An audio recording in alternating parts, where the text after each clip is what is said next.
Mayong aga sa inyong tanan mga kauturan. Dako aton pagpasalamat sa Ginoo nga sa gihapon kita makapadayon sa pagsimba sa iya, sa paglagad sa iya, sa pagdayaw sa ngalan sa Ginoo. Kag sa sining nga tion, magkakadto kita sa pagtuon sa iya nga pulong.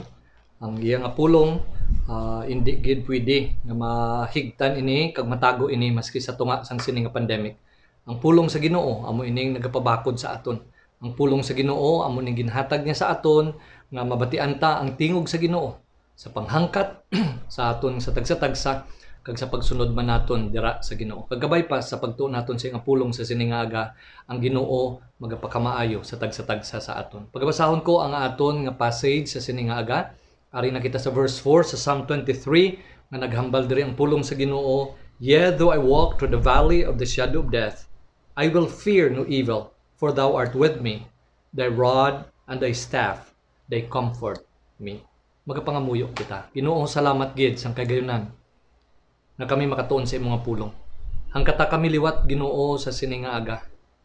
Ginhimo mo ini sa amon sa mga nagliligad nga mga binulan, sa mga nagliligad Ginoo nga mga tinuig. Nga kung diin Ginoo napasad ang amon nga paglaom, ang amon Ginoo nga kasiguruhan diri Ginoo sa imong pulong nga ginhatag mo sa amon. Kabay pa sa liwat Ginoo, nagamiton mo ini ng balang espiritu magpakighambaliwat sa amon. Labi na Ginoo sa pag-encourage sa amon, sa pagpapadayon sa amon. Labi na gid sa nagakinahanglan sini sa tagsa-tagsa sa amon Ginoo. Hangkata kami Ginoo. Kamayoy mga pulong sa sining aga sa ngalan ni Jesus. Amen. Sa sining aga luyag ko pagadalon sa inyo ang title sang aton nga pagtuon sa pulong sa Ginoo, Living in God's Presence. Ang pagkabuhi, ang pag-istar dira upod sa presensya sang Ginoo. Ini nga dinalan sang kasulatan diri sa Psalm 23, naglabot na kita sa punto nga kung diin makita naton that once a year or this time of the year nagalakat ang manugpahalab upod ang iyang mga karnero. This is the season nga ginatawag nila the summertime. Natapos na ang winter nga kung diin nanago sila tungod sang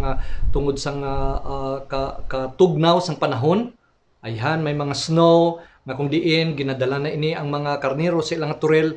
Pero pagkatapos ang sining winter, amo ang springtime nga kung diin sa ila palibot nagatubo man dira ang mga halalbon. And then matapos naman ini sila nga kuhaan naman sila sang balahibo nga kung diin magaabot na ang time sang tuig nga ginatawag nila nga summer. Ang mga halalbon sa palibot na ubos na. So this is the time of the year nga after na nga kuhaan na ang mga karnero sang ilayang nga mga balahibo nga naga-venture na sila away from their home place. Kag ginadala na sila sang ilang manugpahalab pakadto sa duog nga kung diin damo didto sa mga halalbon. Whether it would be a nearby hills or far away foot of the mountains just to find pasture. So gakatabo ini during sa mga summer months, masugod ayhan dira sa mga May after sang pagkuha na sa mga balahibo nila up to early October. Ginahingagaw lang ini sang shepherd kung diin nga kung magsugod na ang tugnaw makamat-amat naman sila puli, and then by the time nga makabalik na sila sa ilang lugar, that would be winter time.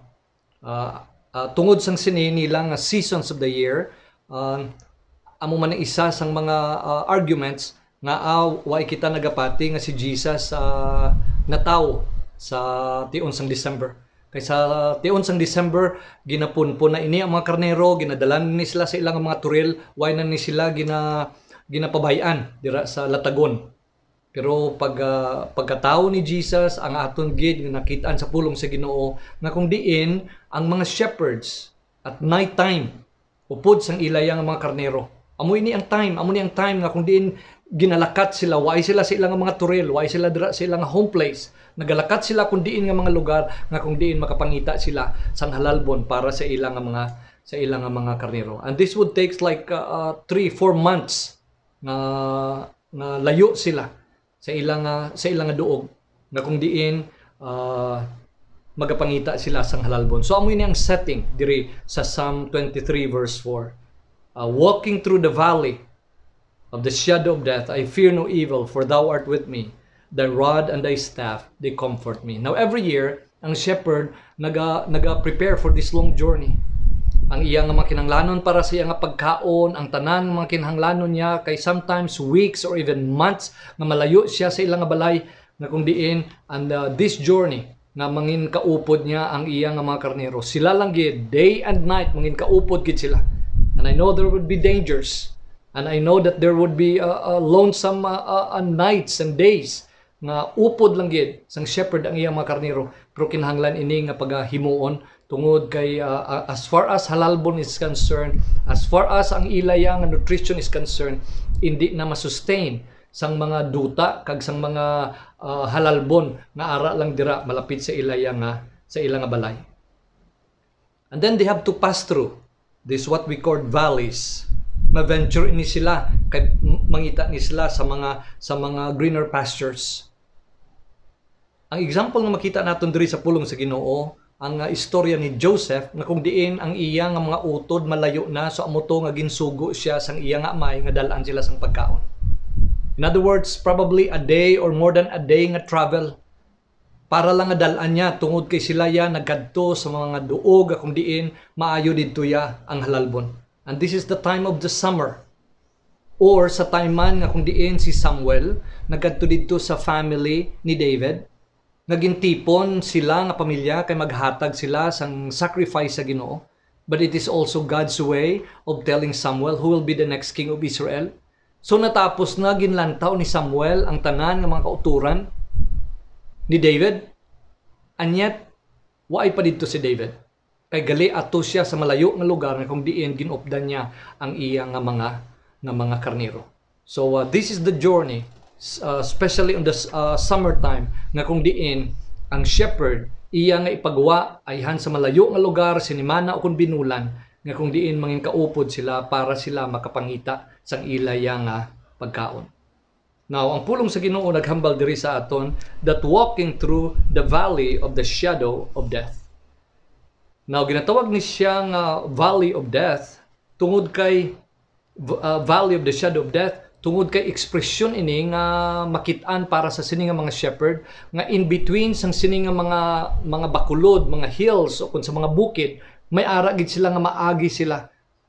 Sa dalom sang sini nga mga bukid, may ara dira sang ginaagyan nila nga kung diin amo ni siya ang mga valleys. Sa iban nga mga translation naghambal dira darkest valleys or valleys with dark shadows. Tungod ayhan sa time sang day nga hindi ni siya masilakan sang adlaw. So ini nga mga valleys tungod kay ara ini siya sa dalon sa mga bukid nga hindi ini makakita kung kisa sang sanag sang adlaw. Kag naga-go through ini sila diri. Now, and these darkest valleys or the valley of the shadow of death naga-represent ini sang mga unseen dangers, unsafe place, uncertainty, and for some locations nga hindi ka bala kabalo kung ano ayhan ang nagahulat dito sa imo. So diri man makita naton ang mga wild animals nga nagahulat diri for ambush para sa sini nga mga sapat nga mag-agi diri sa mga karnero nga mag-aagi diri. Kag as far as David is concerned, experiensyan niya ini nga kung diin ang lion kag bear nga sa iya gani nga pakita sa aton sang pagpatutuo niya kung ano ang natabo na nadumog na ara na mismo sa baya sang lion o kung bear nga kauno na tani ang iyang karnero, and yet David rescued them. Now usually nagakatabo ini sa sinhi nga mga darkest valleys or the valley of the shadow of death.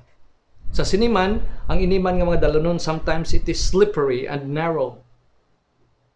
Tamaan ka kitid nga dalan, halin sa isa ka bukid kitid nga dalan kag madanlog kag kalabanan sini hindi ni safe para ya sa mga karnero. Amo na nga may staff kay kung tamaan gid ya ka ipit kag tamaan gid ya ka kitid, ginaklip sang shepherd ang ina karnero para lang makaagi sila dira. But also ang pinakadamo nga accidental deaths sang sini nga mga karnero amo ang drowning, ang pagkalumos tungod kay ang kalabanan sang sini nga mga valleys, all of a sudden mapunit ni sang tubig tungod sa ginatawag nila nga flash floods. So that's why in this valley of the shadow of death, in these darkest valleys, nag-represent ini sa mga unseen dangers. It could be wild animals, it could be the slippery road and narrow roads, or it could be flash floods, or even people nga luyag ya magkuha, magkawat sang siniya nga mga karnero.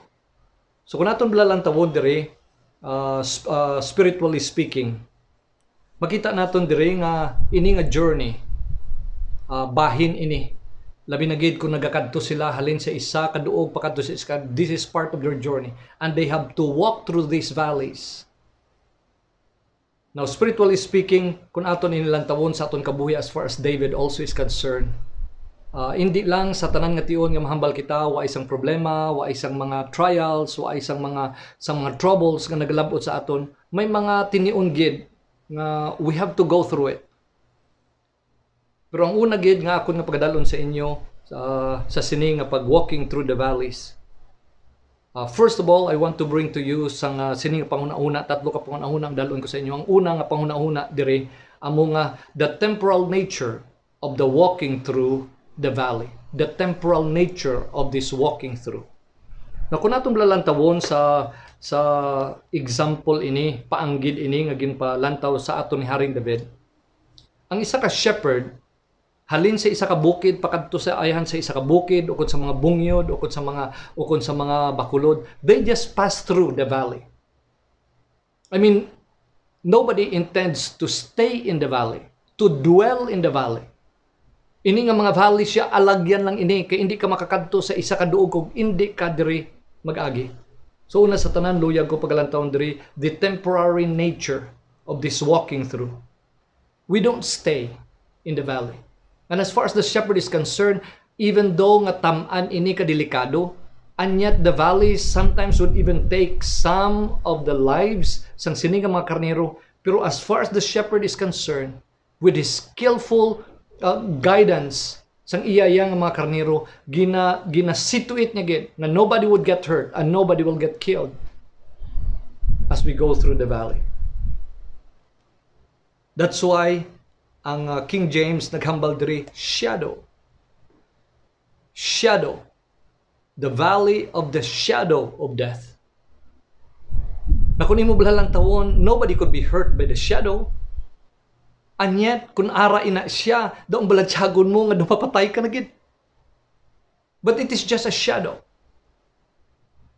In other words, may ara sang impending danger. May ara sa mga butang, mga kaladlukan nga pwede matabo. But they are just shadows as far as our shepherd is concerned. Nga ara siya nagabantaya sa aton. Now as far as being hurt or dying is concerned, the word of God is very plain. Nga iya na iya sa kamot sang aton yang shepherd. Some people may even die in abundance. Some people may even die in accident or maski sa ilang tulog or sa masakit man ayhan, but that is in the hands of God. And yet when we look at as far as the valley is concerned, this is just temporary because we walk through the valley. We walk through the valley.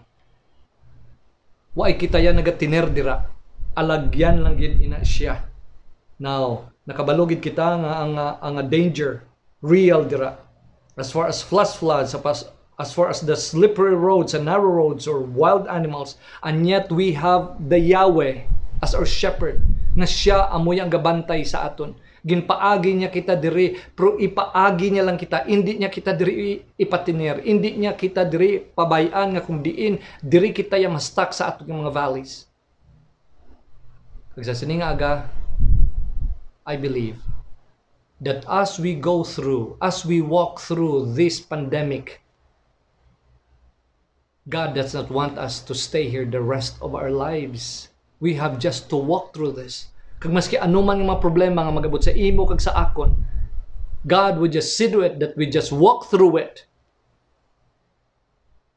But even in this short life, the permanent thing Hindi amo ang mga valleys. The permanent thing nga ang aton niya nga Dios amo ang nagaupod sa aton, ang iya nga presensya, that is permanent.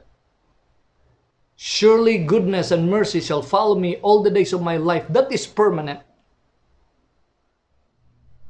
The valleys are just temporal. We just have to walk through it. And praise God that our shepherd, the Lord Jesus Christ, is the one that is going to be with us. Now, why design sa Ginoo ang mga valleys to destroy us? God did design the valley to harm us or even to kill us. God designed it that we have just to walk through it. Now, sa experience ni King David, kung imo bala lang tawon kung paano siya gin-anoint siya as a teenager, by the age of 30, na-proclaim siya nga hari. Those who have studied the Word of God would tell us that about 15 years ang ginulat siya. Sugod sa gin-anoint siya, so probably gin-anoint siya sang sinilang nga pag-add up naton. Kung gin-anoint siya at the age of 15, nagulat siya for 15 years, and then sa age ng 30, amo siya nga naghari, and he reigned for 40 years. In those 15 years, nga nagapanago siya, fugitive siya, nga luyag sang hari nga si Saul, nga patyon siya, and there were many times nga jutayan lang gid siya. But then David could really say that even though I walk through the valley of the shadow of death, yes, I went through that, but it was part of the journey. Naging paagi ako sa Ginoo, and God had preserved me until the time naging butang siya nga hari sa Israel. Mga kauturan, kung i-apply bala nato ini sa aton nga kabuhi, kung kisa kun ara kita sa tunga-tunga sang pagbati-bati kag sa problema nga nagalapot sa aton kabuhi, abigin naton nga daw maglast na ni for a lifetime. Abi bala naton kung kisa nga kun ari na gani kita diri nga daw hindi na bala kita makatibawas, daw hindi na kita ya makapangita liwat sang kalipay kag sang meaning sang aton nga kabuhi. And yet we have always to remember that the valleys are there. They are there, they are part of the plan of God. We walk through it, but then it is just temporary. We just walk through our valleys. And if in this life this is valley for us, we walk through this until God would give us the glory. Heaven, the eternal abode of God, being with God forever and ever. We have just to walk through this. But secondly, hindi lang na luyag ko pagdalon sa inyo ang the temporal nature of this walking through the valley. But secondly, gusto ko man lang tawon ang purpose of this journey. Amna bala mamangkot kita, tinga ang huwain lang sila dito nagtiner. Nga ang magsaylo pagid sila. Nga agid nga ilagid niya kinahanglanhaw. Now, you know, sometimes there are hundreds and sometimes there are even thousands sang sining nga mga goats and sheep nga aton nga makita. So in other words, kung magtinir lang sila diraya throughout the whole year, maubos gid ang halalbon dira. So amo na nga sa times ng summer and later on sa times after sang harvest, amo ni ang tion nga pwede gid sila ya makakadto sa kung diin man ni nga mga lugar nga kung diin makakaon gid sila nga para sa ila. So in other words, the purpose of this journey is for their sustenance and for their provision. This is for their well-being. This is for their benefit. Ginplano niya sang shepherd kay para nga patambukon sila. Ginplano niya sang shepherd para makakaon ka makakuha sila sang ilang sustenance. But also in walking through the valley, we could also find there the quiet waters. This is where they find refreshment of their thirsty bodies. Nga after sang ilang nga lakat, kung kisa pila ka oras nga lakat, when they went through a valley, usually dira sila makakita sang tubig na kung diin sila makainom. So mga kauturan ko naton bala i-apply ina siya sa spiritually. Abi naton kung kisa why gid ya pulos ang tion sang quarantine. Why gid ya pulos ang tion kung kisa nga why kita ginahimo kung hindi daw nagahulap kita. Why gid ka pulos kung kisang adlaw nga we feel sick and we are sick. But I want to tell us that the purpose of this journey nga ginapago through kita sa Ginoo tungod kay may tinutuyo ang Ginoo para sa imo kag para sa akon. Now i-apply ta ni spiritually. Ini nga punto ang purpose of this journey. Spiritually speaking, Now many of us would like to think of mountaintop experience. Isa gani kakanta nga ginatawag a higher ground. Lord, lift me up and let me stand by heaven's stable land, a higher plane than Lord, plant my feet on higher ground. You know, sometimes we think of mountaintop experience. I want to tell you, it will never happen without going through the valley. I don't know kung sinong nagapaminsal sang sinang mountaintop experience nga daw sabniton lang kita sa Ginoo, pasakyon kita sa helicopter para malabot nato ni na ang bukid sang ato niya nga pagsunod kag mabatyagan ta gid kung paano kita gindala dira sa Ginoo. We have to go through that valley. Or probably the purpose, maturity, or Christ-likeness. It will never happen if you don't go through the valley. Hindi gid na iya pwede matabo. This is the design of God nga para ini sa imo kag sa akon that we have to go through this so that we would experience na kung ano man dira ang tinutuyo sang Dios labi na gid sa sining mga pagtilaw nga maglabot sa aton kabuhi. Now the Bible would specifically instruct us kung ano ang tinutuyo sang sining mga trials. Basahan ko bala sa inyo sa James chapter 1 verses 2 to 4 sa lain ini nga translation, others ang ato nga King James. In James chapter 1 verses 2 to 4, ang pulong sa Ginoo naghambal, consider it pure joy, my brothers and sisters, whenever you face trials of many kinds, because you know that the testing of your faith produces perseverance. Let perseverance finish its work, so that you may be mature and complete, not lack anything. So kung hindi gali sang sini mga pagtilaw nga magalabot sa aton nga inisya nga maga-produce sa aton sang perseverance, hindi gali ini maghatag sa aton sang aton nga pagkahamtong, pagkakumpleto naton sa pagsunod kag pag-alagad sa Ginoo. Yes, our salvation was instantaneous, and yet ang pag-progress naton sa pagsunod kag pag-alagad naton sa Ginoo, that He is going to make us Christ-like, our character, we have to go through the valley. We have to go through the valley. Isa pa sa dinalan sang kasulatan diri sa 1 Peter chapter 1 verses 6 to 7. Sa isa man diri ka translation, basahon ko sa inyo verses 6 and 7. So be truly glad. This is wonderful joy ahead, even though you must endure many trials for a little while. These trials will show that your faith is genuine. It is being tested as fire tests and purifies gold, though your faith is far more precious than mere gold. So when your faith remains strong through many trials, it will bring you much praise and glory and honor on the day when Jesus Christ is revealed to the whole world. Pinaagi gali sini mga kauturan nga mag-go through kita sa sini mga trials, mga pagtilaw sa aton nga kabuhi. Kag gina-purify gali ang aton nga mga pagtuo. Kag the way nga gina-purify ang aton mga pagtuo, sobra pa ini kabililhon, kaimportante, kamahalalon sa bulawan. Tungod kay ini siya magapakita nga tuod gid gali ang aton nga pagtuo. Kag ini magadala sang himaya kag pagdayaw sa Ginoo. You know, when we think of our valleys, it's not about us. When we think of our valleys, we think, God, ano ba lang tinutuyo mo sini? God, dayawon mo ang imo nga kaugalingon pinaagi sa nag-go through ako sini. In these past few days, after hearing ang iban sang aton nga mga kauturan na labot sang sini nga virus, sang sini nga COVID-19, sa aton kag sa amon man nga bahin, ara balang concern. Pero ang dako iya nga pagpakamaayo nga nakita namon that the very people who went through it, hambal pa sang isabaw, tani ako pa ang mag-encourage sa iya. The way siya mag-text back, the way siya magpakita sang iya nga balatsyagon kag espiritu niya, sang iya nga kakunyag kag kakusog dara sa Ginoo, daw ako pa ang na-encourage niya.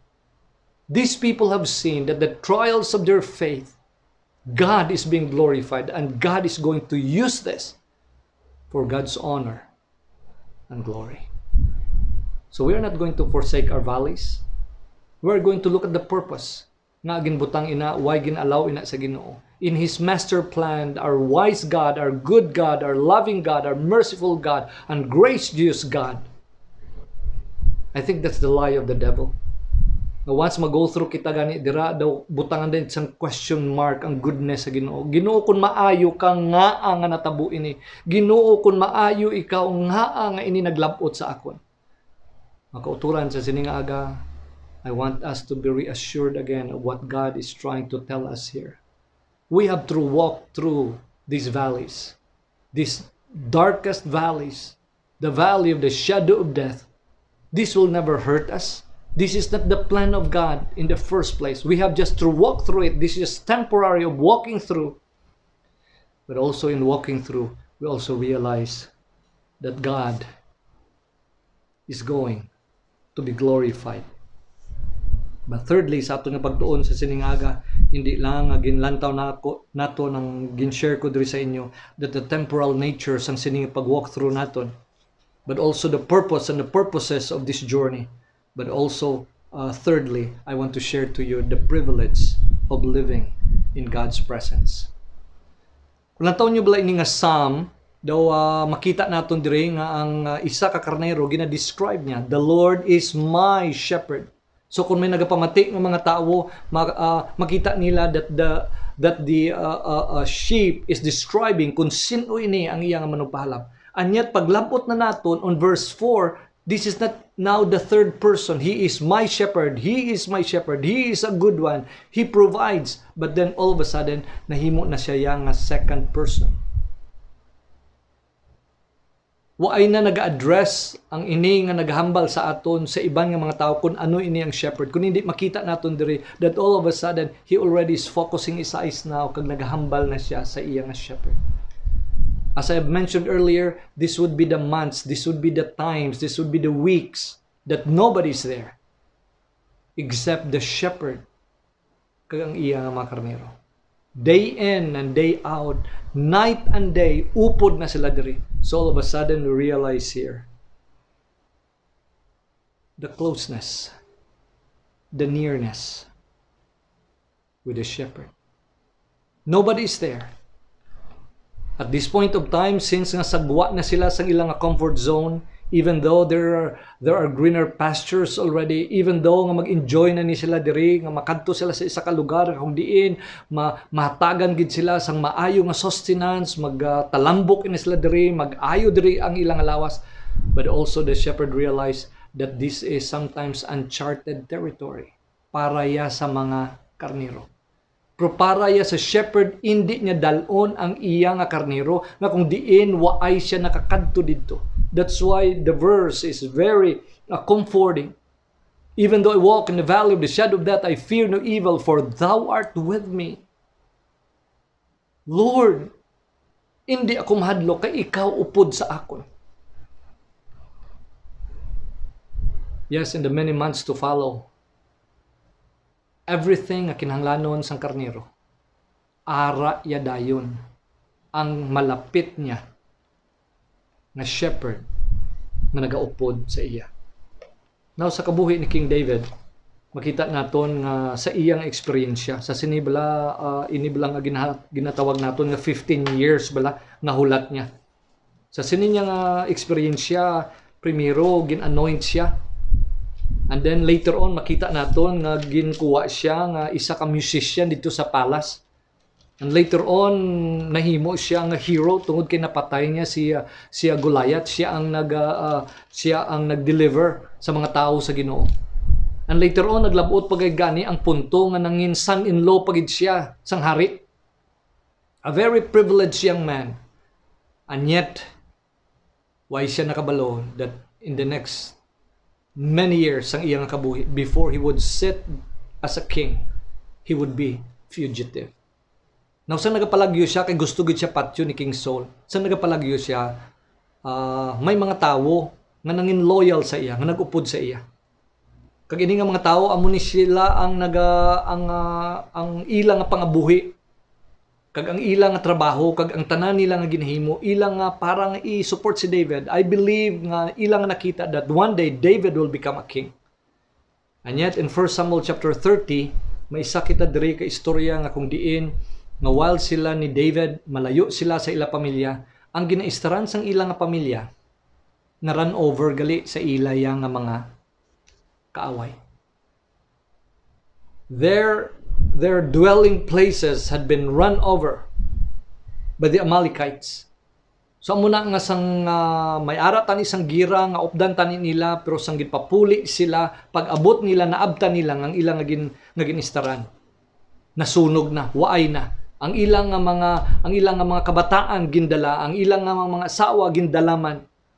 And in 1 Samuel chapter 30 verse 4, then David and the people that were with him lifted up their voice and wept until they had no more power to weep. These people had been David for many years now. Nagupod-upod sa iya. Pakakita nila sang natabo, naghinibi sila. Tubtob nga waay nila sila sang kusog sa paghipit. But then look at verse 6. David was greatly distressed, for the people spake of stoning him, because the soul of all the people was grieved, every man for his sons and for his daughters. Fugitive na siya, waay na gani siya didto sa pungsod sa Israel, kung diin na lang sila didto nga mga higad-higad lang that they could be safe with their family. Ini nga mga tao nga nagupod sa iya, nahalitan pagid tungod kay amo ni ang natabo. And these people whom David thought were loyal to him, they decided to stone him to death. But lang tawa ba lang later parts ang sininga verse 6. David was greatly distressed, for the people spake of stoning him, because the soul of all the people was grieved, every man for his sons and for his daughters. But David encouraged himself in the Lord his God. May mga tinion gid nga maski sin-o pa nga tawo nga abinaton, amo gid ang magaunong sa aton. They would be nowhere to be found. As far as David is concerned, iya gid niya nga nintindihan. Walking through the valley, I believe he's referring to the Siklag incident as one of the darkest valleys in his life. That all the people that had been loyal to me, all the people nga abi ko upod ko sila, it's because sila halitan man, they also thought of killing me, of stoning me to death. But then the word of God says, he went to the Lord. He encouraged. When there was no encouragement to be found anywhere else, he came to God. And David encouraged himself.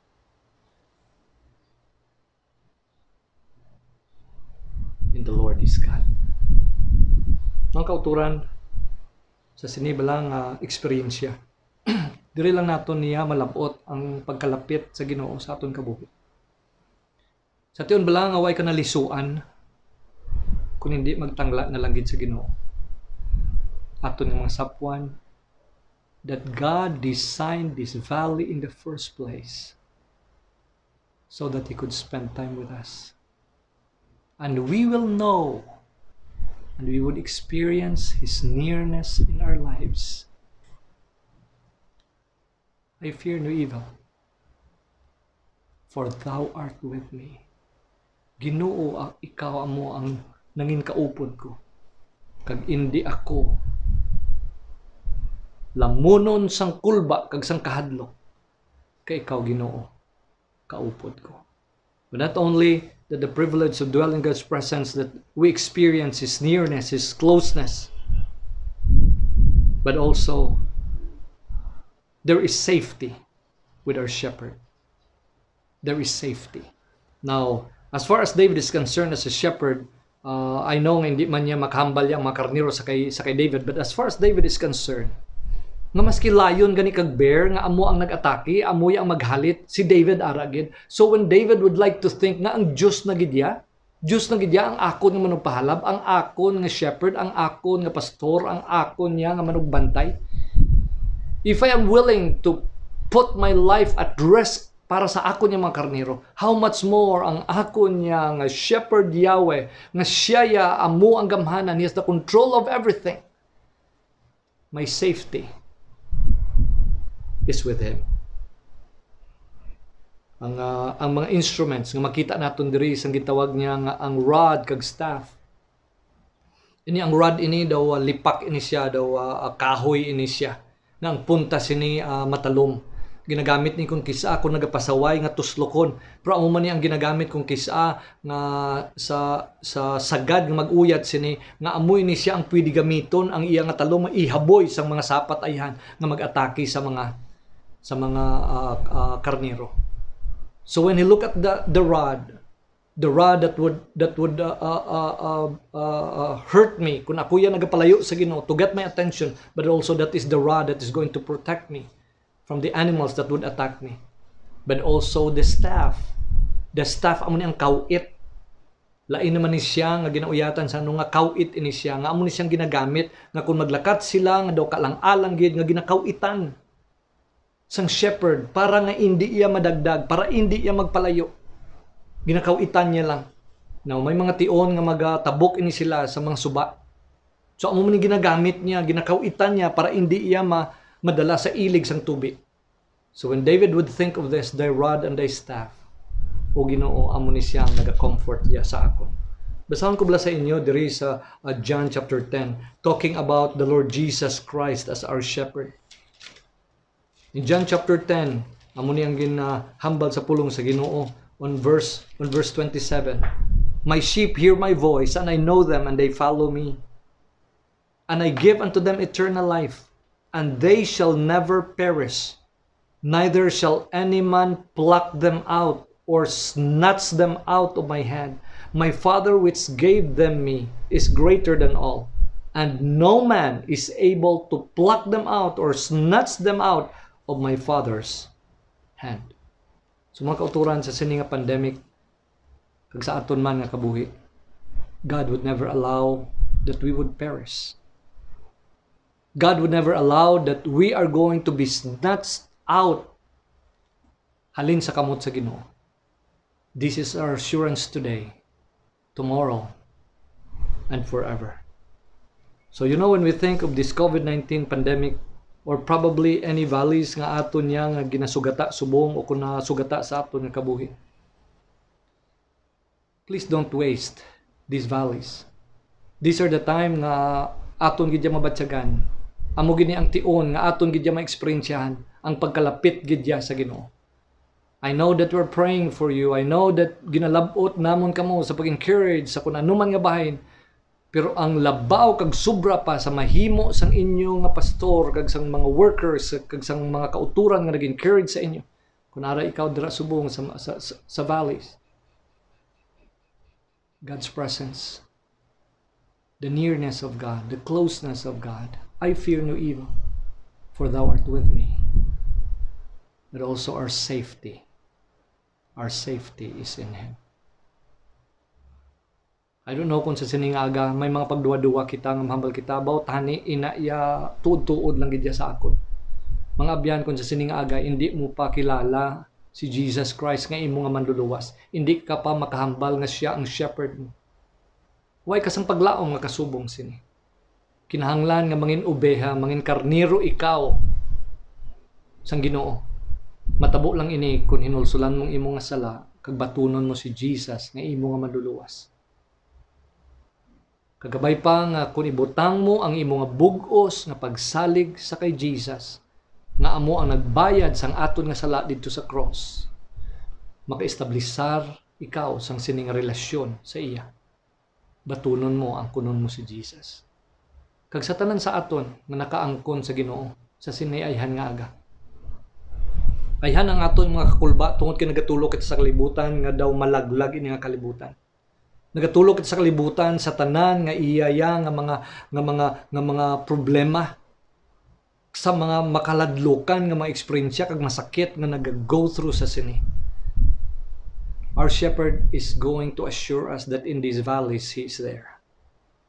Our shepherd is going to assure us that in these trials may ara siya sang tinutuyo sa imo kag sa akon. Kapyot lang kay ang Ginoo hindi gidya magsikway sa aton. He would never leave us nor forsake us. No man will able to pluck them out, to snatch them out of the hand of God. Kabay papakamayon sa Ginoo ang iyang pulong sa sining aga magapangamuyo kita. Ginoo, salamat Ginoo nga ikaw nga Dios namon ay han ang ma-experience namon do palariho lang upod sa mga tawo nga ari man diri sa sining kalibutan. Pero para sa amon nga may Dios, may pastor, may shepherd kami nga among nagagiya sa amon, nagaplano sang amon nga mga lalaktan. Kabalugid kami Ginoo nga wa isang aksidente. Everything has a purpose, especially Ginoo sa pagpapag-on sang amon nga mga pagtuo. Pagpakita sa amon Ginoo nga indi mo gid kami isikway, indi mo kami talikdan, indi mo kami Ginoo pagpabayaan. Ginoo ginapangamuyoan ko subong labi na gid ang nagamasakit o kun ang nalabot Ginoo sang sini Ginoo nga masakit subong ini nga COVID-19 virus. O kun ara man Ginoo mga nasub-an nga pamilya nga nagtaliwan Ginoo ang ilang nga mga hinigugma. O kun ano man Ginoo nga mga problema nga naglabot Ginoo sa mga kaanakan mo. Lord, not only that you're going to heal us, and you will do that, pero Ginoo hatagi man liwat sang tsansa, matilawan namon Ginoo how it is to live in your presence. Na maintindihan, mabatyagan namon Ginoo, nga ara ikaw upod sa amon, ang amon Ginoo nga safety, ara dira Ginoo sa imo. Pakamayoy imo nga pulo. Kini Ginoo ang amon nga pangamuyo sa ngalan ni Jesus. Amen.